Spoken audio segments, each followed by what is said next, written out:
Olá, bem-vindos ao nosso Luz, Câmera, Pulsão, deste mês de março de 2023. Uma reunião que foi diferente, que foi também alvo de um universo paralelo, de um metaverso qualquer aí, né? Onde tivemos ali, no momento da nossa apresentação, uma invasão hacker, né? Que acabou nos ensinando também, apesar de desagradável, de pornográfica, de alguma coisa bem assintosa, acabou nos incentivando a tomar certas cautelas, certas precauções em relação aos nossos eventos, em relação a vocês que nos prestigiam tanto, né? Mas, vindo aqui direto para o nosso tema, o filme do mês foi justamente este Tudo em Todo Lugar, ao mesmo tempo. Este filme, surpreendentemente, grande vencedor aí do Oscar 2023, um filme de 2022, bastante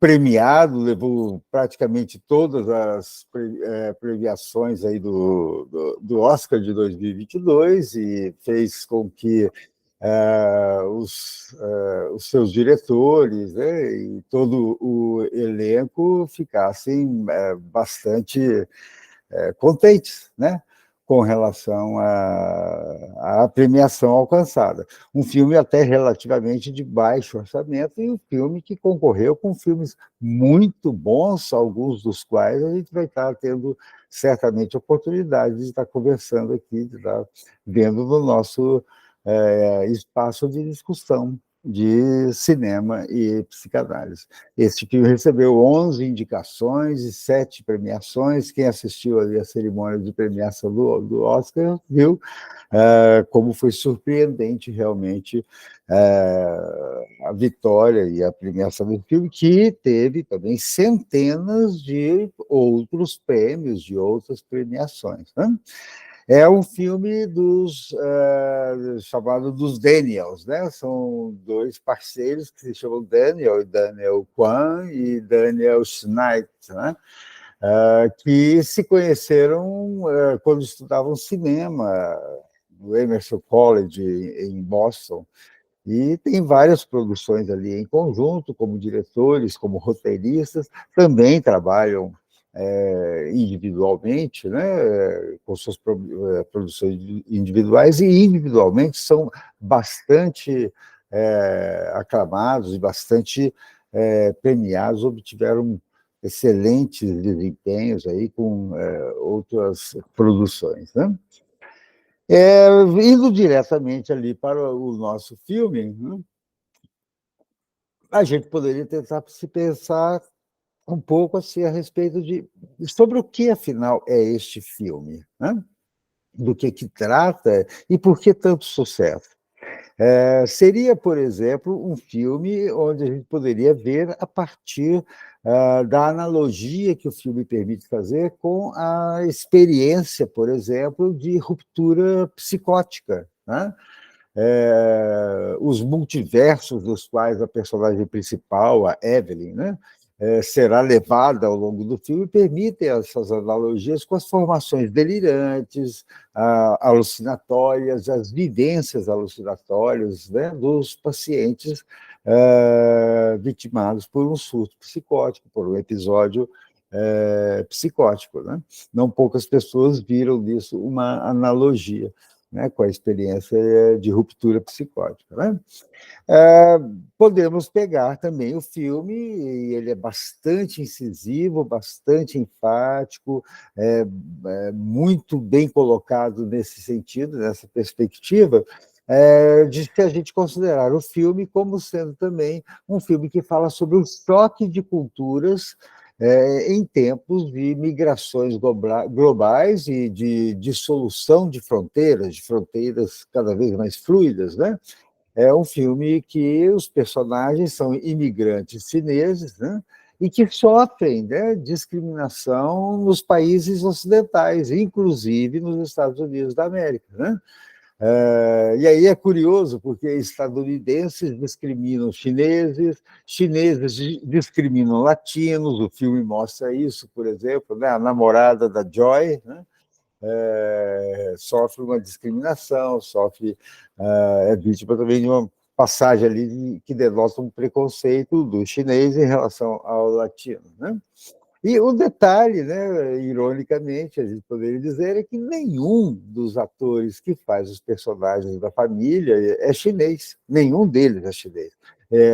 Nasceram na Malásia, nasceram no Vietnã, são de ascendência oriental, mas nasceram nos próprios Estados Unidos da América, né? Então, poderíamos dizer que esse filme é, sim, acerca de um choque de cultura, sobre essa coisa da alteridade, do estrangeiro entre nós, né? Que já andamos falando aqui em alguns encontros anteriores. Né?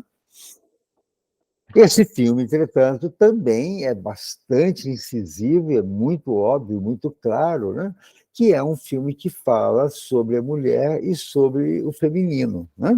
Evelyn é uma mulher que é esmagada, a nossa personagem principal, entre uma multiplicidade de demandas, demandas por parte da família, demandas por parte do trabalho, como mulher, como mãe, como filha, como pequena empresária, administradora ali da empresa da família, uma lavanderia, né? E a sua filha, adolescente Joy, a sua namorada Becky, a namorada da filha, né? E a auditora Deirdre, né? Completam aí o elenco central de personagens femininas, né? Que marcam toda essa narrativa do filme e que tem um papel bastante central, bastante marcante nesse sentido. Uma particularidade da questão feminina poderíamos dizer, e vamos pensar um pouco também, que esse filme também é sobre a adolescência na contemporaneidade. Né? A dicotomia entre a Joy Wang e a Joby Tupac, a personagem lá dos metaversos, né? Dos outros universos.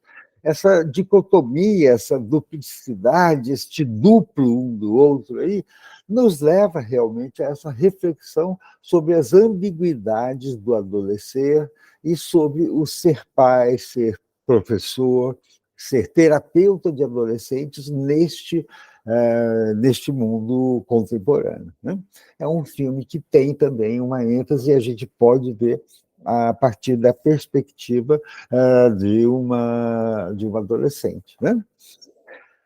Mas, essencialmente e principalmente, de fato, este é um filme que fala o tema central e o tema que dá toda a moldura, todo o contexto e que oferece, nesse sentido, uma forte pegada identificatória com o espectador. Né? É um filme sobre as virtualidades, as meta-realidades, enquanto também condicionantes dessa vertiginosa condição urbana contemporânea, né? E seus modos de subjetivação, seus modos de produção de sofrimento. Né? Esse detalhe, esse aspecto bastante central, configura um apelo fortemente identificatório realmente do filme. Não poucas pessoas comentam de uma sensação incômoda quando o filme começa, não está entendendo bem o que está se passando, né? E à medida que vai assistir, mais principalmente já no início do filme, ao mesmo tempo que o filme captura, que prende o espectador, que, de certa maneira, naquele ritmo, naquela profusão de imagens, de narrativas e de passagens, né, ele se identifica de alguma forma. É como se, subliminarmente, o espectador diz, epa, eu sei o que é isso aí, tem que estar em muitos lugares ao mesmo tempo, isso tem a ver com algo que eu conheço, né? Algo familiar nessa trama, e neste ritmo, vamos dizer assim, frenético, né? Das das meta-realidades e da profusão de universos paralelos, né? Que vão compondo aí a narrativa, não é mesmo? Nesse sentido, eu chamo a atenção para duas propostas, a meu ver, assim, preliminares, né, que aparecem de forma sutil, mas presente, bem evidente, e certamente foi observado por vários de vocês, desde o início, como marcantes assim, na narrativa do filme. Tá? Primeiro que na sequência de abertura, essa aí está uma das cenas, né? O detalhe que pode ter passado desapercebido ou não pareceu muito enfatizado é que a câmera vai fechando em cima de uma imagem de um espelho que está refletindo justamente três das pessoas dessa família, né? Sugerindo, deixando claro desde o início do filme que tudo que vai acontecer, porque a câmera entra, né, dentro do espelho, lembram-se de Alice no País das Maravilhas, né? Tudo que vai se passar nesse outro de mim. Né? A certa altura do filme, quando ela está na plateia do cinema, o filme que ela estava assistindo e chega ao fim é o filme que nós estamos assistindo naquele momento. Ou seja, a metanarrativa, a metalinguagem, poderíamos dizer até uma metafiguração, né? Pictórica, são recursos de transposição de um enquadre temporal, espacial, lógico, imagético, dos nossos processos secundários, da nossa organização temporal, da nossa organização racional, da nossa orientação de pensamento, né? Então, daí vem essa condição nossa que é inevitável de alienação, né? De alienação de si. Vamos desenvolver isso certamente em outras oportunidades ao longo do ano, mas deixo essa primeira condição preliminar que é estabelecida desde o início do filme. O filme se passa dentro de um espelho, né? E o segundo detalhe, que se desdobra em dois eventos, em dois momentos também no início do filme, é que a narrativa, que vai ser frenética desde o começo e até o final, ela tem, entretanto, ali no começo, duas pausas significativas e, de certo modo, bastante simétricas. Né? A primeira é com a Evelyn, quando ela ali no meio daquela balbúrdia, daquela correria, fazendo um monte de coisas, sobe num andar, desce no outro, e cuida do marido, e vira para cá, atende uma cliente, né? Ela vê, de repente, na TV, aquela cena romântica dos dois dançarinos. E faz-se um silêncio para nós, o espectador, o som ambiente desaparece, a tela para nós aparece focando apenas a fisionomia da Evelyn, né? E ela fica com os olhos vidrados daquela cena de TV. E o filme para ali, né? E a segunda cena que vai aparecer é bastante simétrica, porque é justamente quando o marido dela, o Waymond, né, o Waymond, vê um casal idoso se beijando carinhosamente na hora que eles estão chegando para entrar ali no edifício, que seria como a Receita Federal ali dos Estados Unidos, né? E ele para, e ele fica vidrado, o filme de novo fica em silêncio, a coisa se fecha e para, né, por um instante naquele momento. Ou seja, são momentos em que transparece um desejo, uma nostalgia, quem sabe de um outro tempo que a gente vai entender que aconteceu mesmo, né, na vida desse casal. Um tempo onde havia mais ternura, onde havia mais cuidado de si e do outro, né? E que joga a gente a uma pergunta: o que será que eles andaram perdendo ao longo do seu percurso a dois? Né? E, de fato, pensando assim, que essa questão amorosa está posta como um pano de fundo, presente, ainda que referida meio que marginalmente, mas presente por toda a narrativa do filme. Né? O que nos coloca realmente diante da pergunta importantíssima: como se dá o amor nesses tempos de meta-realidade, nesses tempos de metaverso, nesses tempos contemporâneos? Como se dá o amor? Né? Se a gente for pensar um pouco com Freud, né, diríamos assim que os efeitos de Thanatos, das nossas pulsões destrutivas, não são nem um pouco difíceis da gente identificar. Né? Aí estão as guerras, os indicadores de violência urbana, a persistência assustadoramente crescente de violência contra a mulher, violência homofóbica, violência xenofóbica, a violência nas escolas, né? Tivemos esse episódio agora recente, terrível aí, daquela violência com morte de 4 crianças numa escola em Blumenau, né? Os efeitos violentos da corrupção, não importa, né? De quem que é o dono do poder instalado nesse momento, nesse lugar de dono do poder, né? Para usar a expressão do Raimundo Fauro no texto magistral lá de Os Donos do Poder. Tá? Violência e destruição, pulsões mortíferas, pulsões destrutivas, não são difíceis de perceber. Mas quais seriam os efeitos e os destinos e os contornos de Eros? Quais os seus formatos nessa pós-modernidade em que vivemos? Né? Como se dá na atualidade esse embate entre a demanda narcísica de que o outro seja, no máximo, um espelho meu, e essa urgente necessidade de reconhecimento e consideração para com a alteridade, para com o diferente de mim, para o que não é espelho, né? E Narciso pode querer achar feio, como diz Caetano Veloso, né? Em tempos em que tudo está acontecendo em todo lugar e tanta coisa ao mesmo tempo, nesse ritmo frenético que vivemos, como está a questão do amor? Não? Na trama do filme, Evelyn e Raymond não têm tempo para o amor. E, por isso, o tempo para eles para quando eles veem a tal cena romântica. E essa a pegada do filme, e esse é o alerta que nos chamou a atenção. Né? O que nos coloca, então, diante da pergunta: como se dá o amor nesses tempos de meta-realidade, não é mesmo?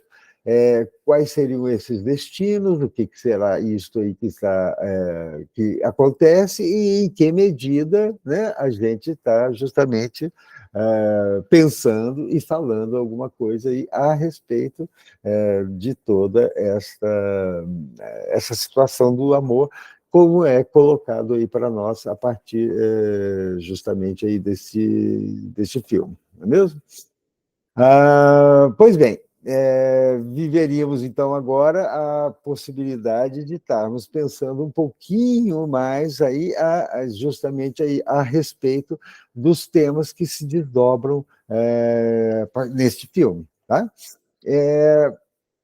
Em que sentido a gente pode entender que este filme é um filme sobre a mulher e sobre o feminino? Tá?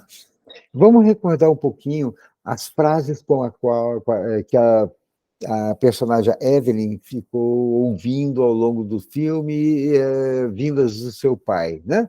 Ela cresce ouvindo um pai dizendo: lamento, foi uma menina, é uma menina. Ele recebendo a notícia quando a Evelyn nasceu, né? Lamento, é uma menina. Né? Você não é mais minha filha. Ela nunca termina o que começa. Onde é que está o meu café da manhã? Estou faminto. Né? Ou seja, a nossa personagem, a mulher Evelyn, ela parece crescer realmente num ambiente onde uma rejeição, onde uma rejeição paterna, uma expectativa paterna do perfil que ela deveria ocupar, do destino que ela deveria escolher, foi contrariado, e por isso uma rejeição muito forte, né? fazendo-nos pensar um pouco exatamente sobre essas questões aí relacionadas ao patriarcado e à questão do feminino. Pois bem, vamos lembrar que toda época tem o seu espírito de época, como se diz, o seu zeitgeist, né? E que cobra o seu preço. Tá? No final da era vitoriana, onde viveu Freud, quando viveu Freud, por exemplo, nasceu a psicanálise, né? E a inauguração ali que se deu da chamada era moderna, o preço da subjugação da mulher foi, por exemplo, a histeria, as neuroses várias, né? Assim como as variadas formas de violência e de dominação masculina. A hipocrisia contida na recusa de qualquer outro lugar para a mulher que não fosse da submissão e da inferioridade na sociedade e na cultura. Né? Hoje, essas múltiplas expressões das sexualidades e a valorização do feminino, né, são ideias que encontram uma acolhida bem mais significativa, uma maior acolhida realmente do que nos tempos de Freud. E isso é ótimo. Né? Mas a sexualidade humana, menos reprimida, não necessariamente nos tornou mais felizes. Né? Os indicadores estratosféricos aí, de consumo de antidepressivos, de ansiolíticos na atualidade, são apenas uma evidência a mais, né? De que não estamos mais felizes, porque levantamos algumas repressões culturais e sociais em relação ao sexual. Né? A questão dos papéis e das definições socioculturais na atualidade constitui um outro exemplo. Né? Vejam, até há poucos anos atrás, as expectativas, por exemplo, em relação à mulher, eram rígidas e tranquilamente definidas, de tal maneira que seria impensável para uma mulher imaginar, como a Evelyn no filme, né, que outras vidas ela poderia ter vivido se não tivesse feito tais e tais escolhas. Né? Não havia escolha. O papel de uma mulher era dado como já moral, cultural e socialmente estabelecido logo de saída, né? Ao preço de uma repressão, do recalque, da enfermidade neurótica. Né? Essa normalidade esperada da mulher tinha o seu preço a pagar. Né? Então, nesse sentido, por isso que a gente vai pensar que no filme esta hiperatividade com um severo déficit de atenção da mulher mãe Evelyn e de tantas mulheres e homens também. Tá? Hoje, é, ela está sempre correndo, compulsivamente ocupada demais, e esse ocupada demais como uma estratégia para não ser alcançada pela dor e desprazer que a persegue desde há muito tempo. Né? A dor causada pela rejeição paterna, que já mencionamos, a dor pelo sentimento de culpa de ter deixado a sua família. Né? Evelyn é também um paradigma nesse sentido da mulher contemporânea, esmagada entre uma multiplicidade de demandas da família, do trabalho, né?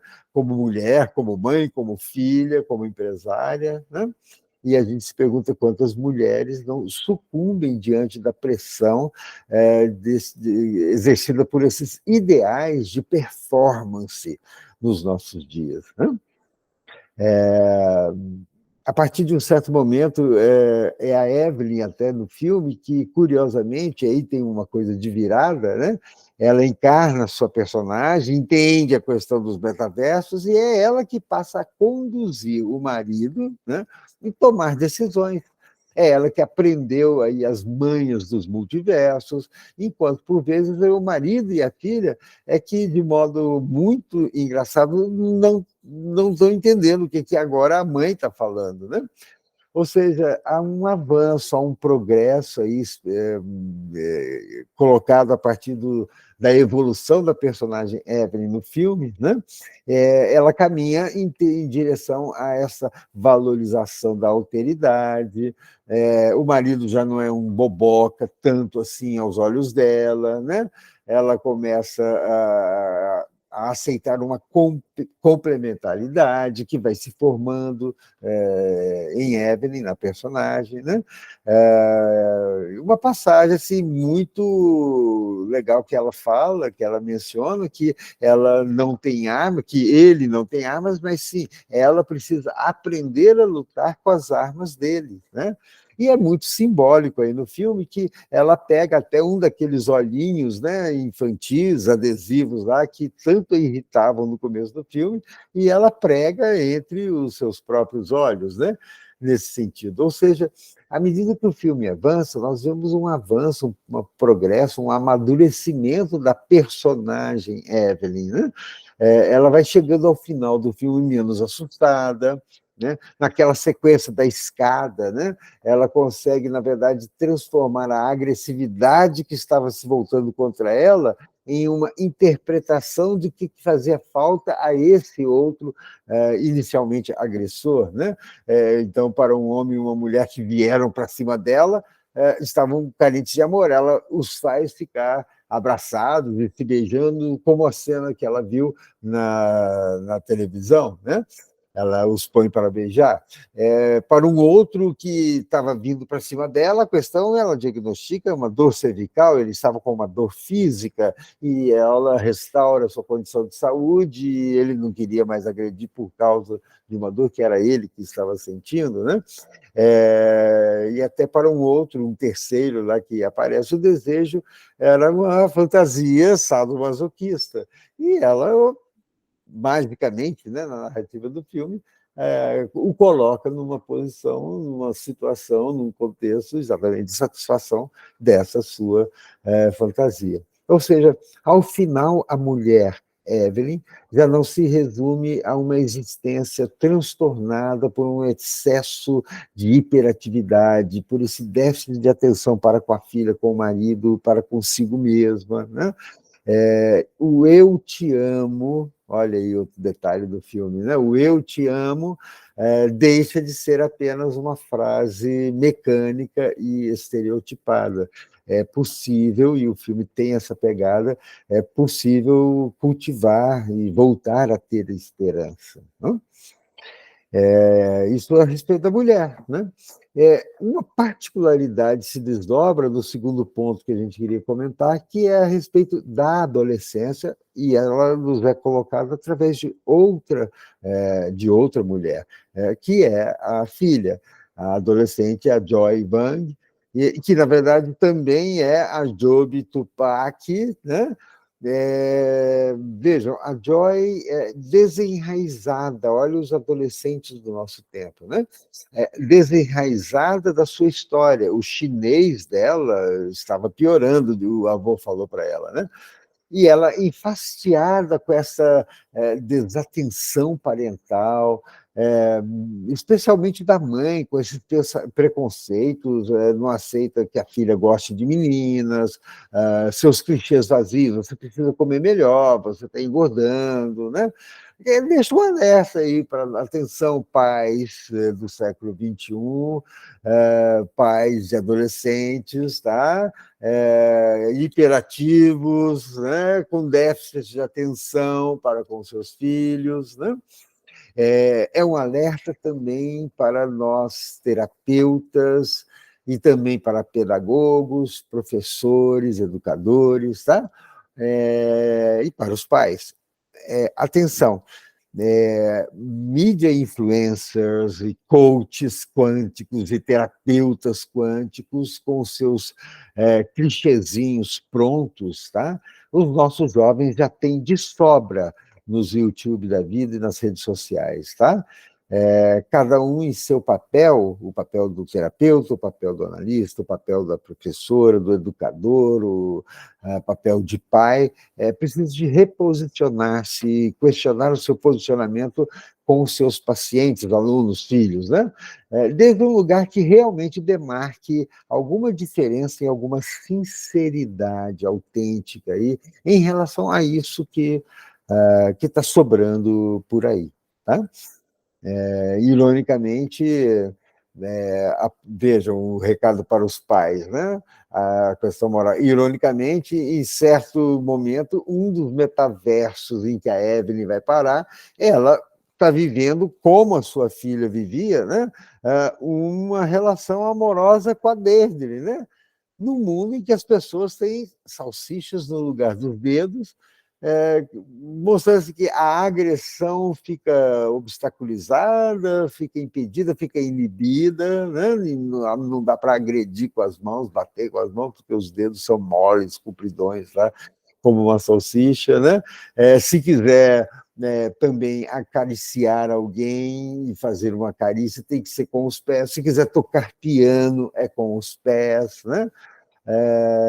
Então, joga para nós assim, uma questão interessante a respeito da hipocrisia parental, muitas vezes. Né?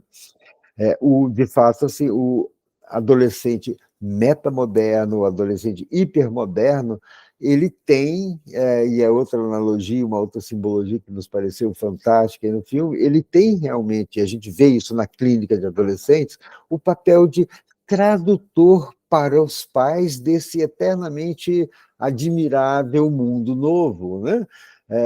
Como a adolescente Joy no filme, que se encarregava, ela era que era tradutora, se encarregava de traduzir o que a auditora da Receita lá estava dizendo para os pais. Né? Então, vale a pena estarmos mais atentos. Os nossos adolescentes nos antecedem, eles são tradutores de uma outra linguagem que nos escapa. A geração de adultos não está ali e precisa aprender, precisa desse intérprete dos novos tempos, e os nossos filhos podem ser bons pedagogos também neste sentido, os nossos adolescentes. Né? Por outro lado, e aí está uma questão séria para pensarmos a adolescência, há um momento do filme em que é dito, né, sobre a Joy, sobre a filha adolescente, que ela viu tanta coisa, ela já tinha visto tanta coisa que perdeu a moralidade e a crença em qualquer realidade objetiva, né? A Evelyn é alertada, é dito para ela assim, que no meu universo você pressionou a sua filha até ela desabar. Você que criou a Joby Tupac, a adolescente má. Né? Quem criou é a mãe, quem são os pais que criam com essas vidas apressadas, com suas hiperatividades ininterruptas, muitas vezes com as suas hipocrisias, essa coisa de faça o que eu falo, mas não faça o que eu faço.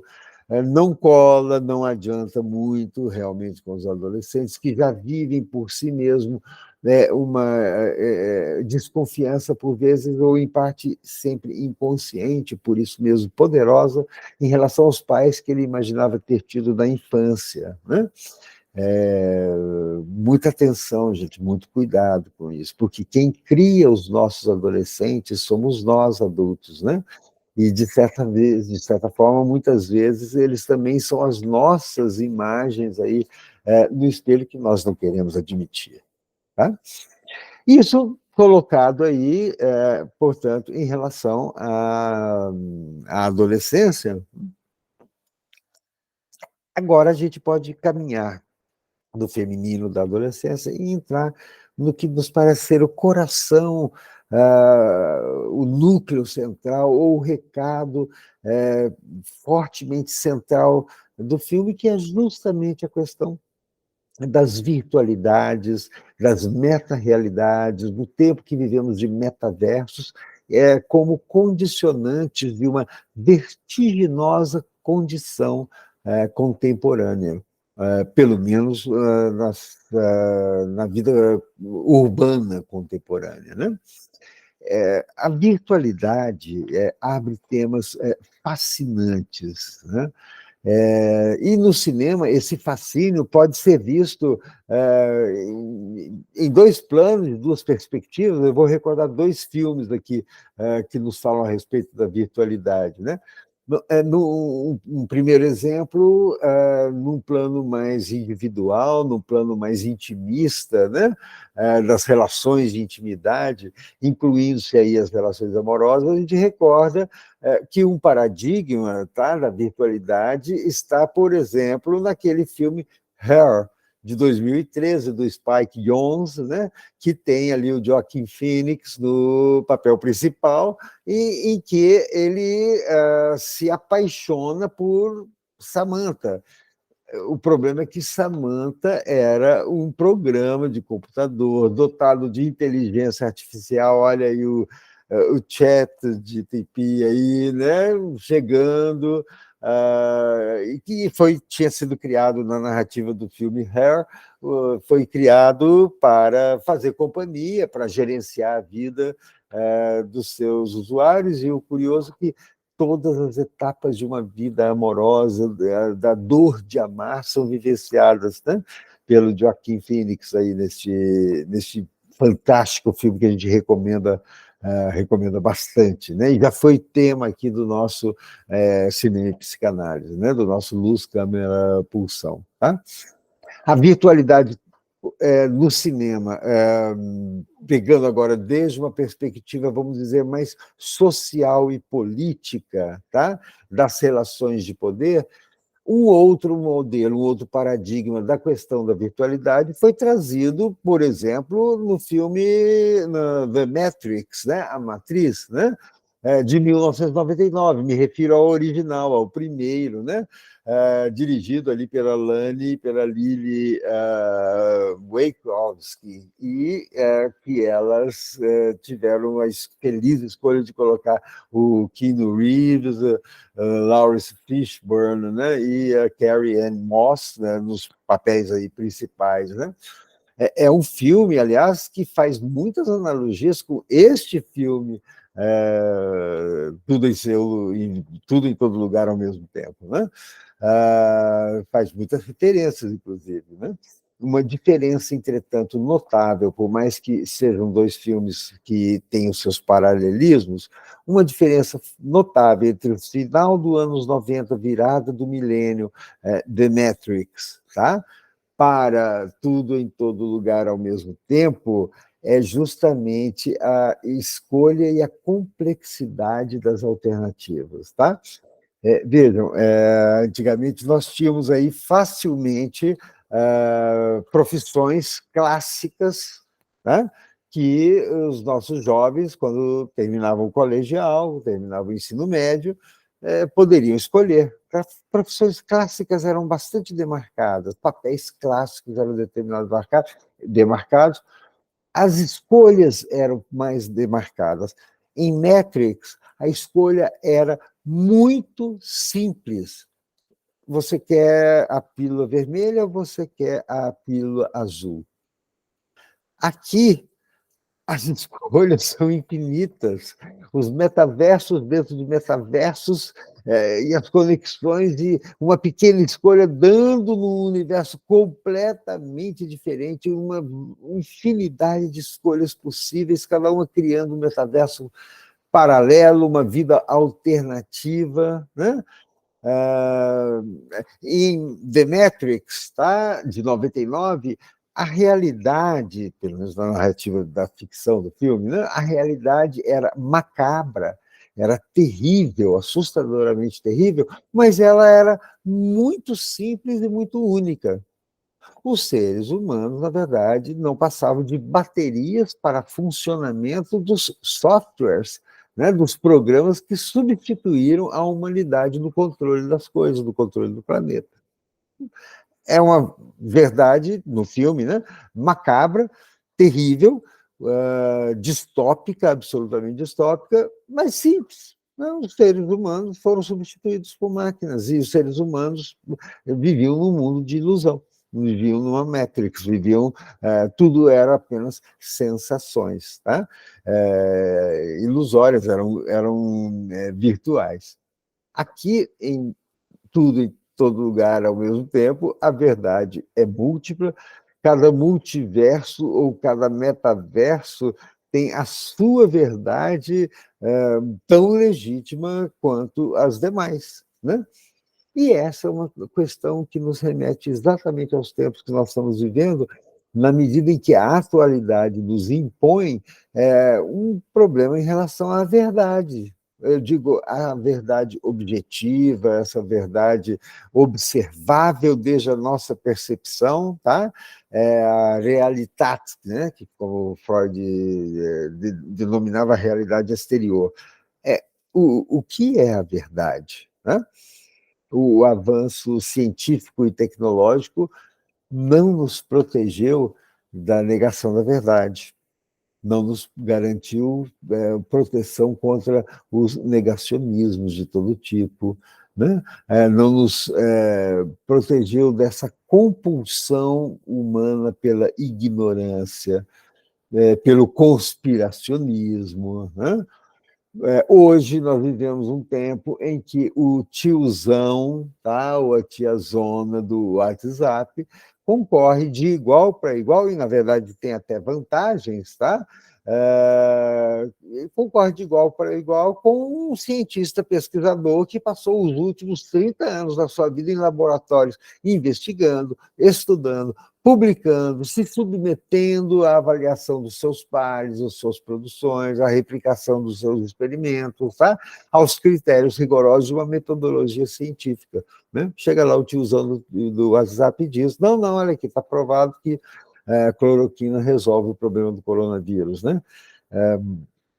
E isso cola, não para pouca gente. Então, o mundo, paradoxalmente, ficou muito mais complexo, acentuadamente desde os anos 90, e muito rapidamente. Né? E aí vem toda uma pegada do filme, a passagem para o outro metaverso envolvia fazer alguma coisa bizarra, tá? E a gente tem que se perguntar, nessa hora, assim, em que tipo de metaverso vivem as pessoas aí que negam, por exemplo, a importância cientificamente comprovada das vacinações, né? Como é que essas pessoas vão se dar conta de que nós estamos voltando a ter surtos, ou então, no mínimo, ameaças de surtos, de doenças já tidas como erradicadas, a poliomielite, sarampo, tuberculose, né, controladas ou até erradicadas, né? Que coisa complicada para a gente pensar, e isso a gente se vê ali no filme quando se questiona a verdade, né? E quando se institui a possibilidade dos universos paralelos. Sobre os universos paralelos, fica a pergunta, então, qual a necessidade humana? Né? De onde procede a demanda para que haja, para que existam universos paralelos? Será que o filme nos dá alguma dica? Penso que sim. Tá?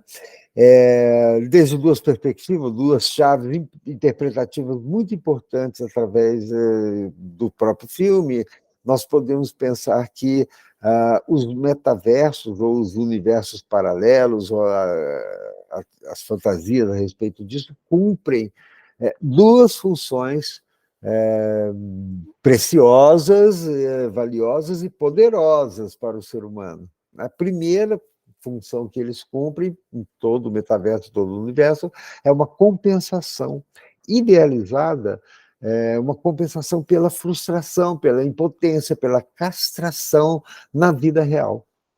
Observem como que aquilo que me falta na vida real, aqui no real, eu tenho no universo virtual.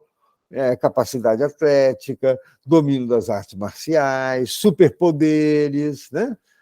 A cada frustração, um universo paralelo de êxito, né?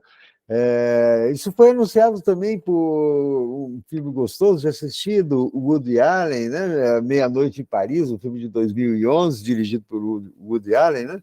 Em que o personagem Jill, no meio de tanta frustração com o casamento, com o sogro, com a sogra, com a carreira de escritor que era frustrada, no meio de tantas frustrações lá na viagem para Paris, ele descobre um jeito de mergulhar no universo paralelo, que era, na verdade, uma viagem no tempo, voltando para uma época passada que ele considerava os anos dourados, que ele idealizava e ele sonhava, desejava muito ter podido viver naquele universo, tá bem?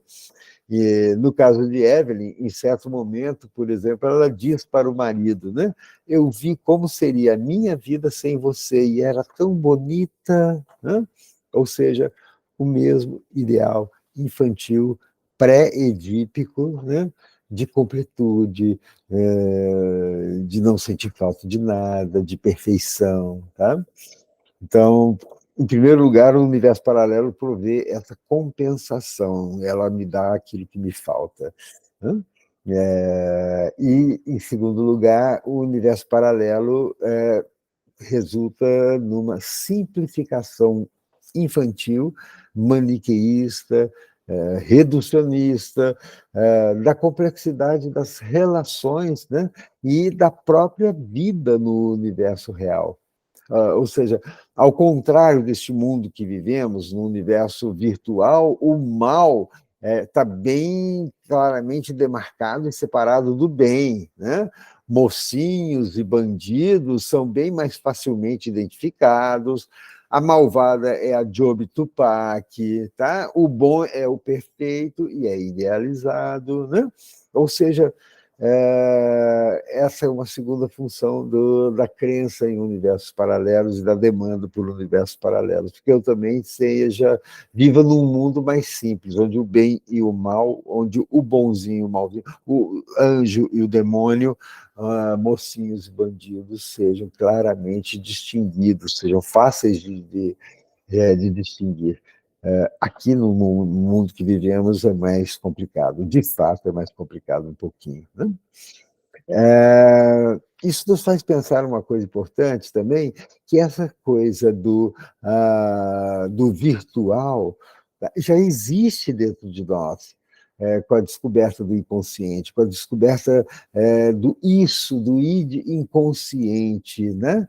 Que é de onde procede um modo de funcionamento nosso que é virtual, compulsional, é virtual, compulsional no sentido de que ele é atemporal, de que os esquemas estão ali presentes, as fantasias primordiais, a atemporalidade, os processos não são regidos, as relações entre as representações e as pulsões não são regidas pela lógica racional, pela organização temporal dos nossos processos superiores, do nosso modo de pensar, né?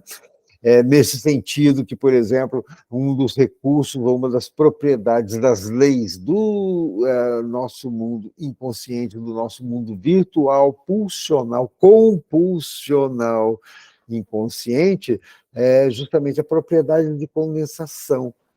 Condensação no filme fica sugerido exatamente como essa coisa de colocar todo o universo dentro de uma rosquinha, né? Condensando em uma rosquinha, temos ali toda a verdade, e esse é um descobrimento psicanalítico por excelência. Existirá sempre a verdade para o sujeito. O sujeito não o sabe, mas ele é regido por uma verdade fantasiada em si, e que aquilo comanda sua neurose, suas modalidades de sofrimento, suas escolhas de objeto, né? E isso só na psicanálise é possível decifrar nesse sentido, né? Então, nós já somos portadores de um lugar, de um espaço, de uma instância psíquica, onde tudo é em todo lugar e ao mesmo tempo, né? E isso, quando a gente joga na cultura, na sociedade, tá? Contemporânea, a gente pode pensar de qualquer forma essa sociedade, essa atualidade. com Zygmunt Bauman, por exemplo, e com Lyotard, Jean-François Lyotard, e nós tivemos a expressão cunhada de pós-modernidade um pouco lá atrás, né? Já o Gilles Lipovetsky, ele fala de hipermodernidade, né? Que exige formas mais complexas de pensamento, o pensamento complexo, e não aquele pensamento mais linear, mais bem demarcado, o pensamento complexo, por exemplo, que fala-nos Edgar Morin, uma forma de aproximação para tentarmos compreender um pouco esse mundo que estamos vivendo, né? Nesse contexto de hipermodernidade, pós-modernidade, pensamentos complexos, né? A regra é não desligue. O monitor com as imagens das câmeras de segurança, né, desligados, não pode, não é possível uma coisa dessa, né? Ou seja, há muito a se pensar a partir da psicanálise quando consideramos que essa fluidez líquida, como diz o Bauman, né? Esse desenraizamento, essa pressa hiperestimulada, hiperativa, são todos facilitadores dessa irrupção pulsional que tem encontrado pouca ou mesmo nenhuma intermediação simbólica, nenhuma ou pouca mediação egóica, tá? É o pouco pensar para muito atuar nesses tempos não mediatizados, esses tempos de imediatismos, né? Esses tempos não amortecidos pelas funções de pensar, pela capacidade simbolizante do ser humano, pensar antes de agir, né? São, então, tempos de curtos-circuitos trágicos entre o pulsional e a realidade, né? Onde há esse predomínio das patologias da compulsão, essas patologias da impulsividade compulsiva, narcisista, inclusive nas redes sociais, né?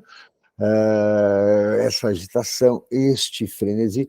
É interessante percebermos o quanto que o conceito de neuroses atuais de Freud, tá? Hoje a gente vê como que uma reefervescência, tá? Uma prevalência nosográfica e muito dos pânicos, das hipocondrias, né?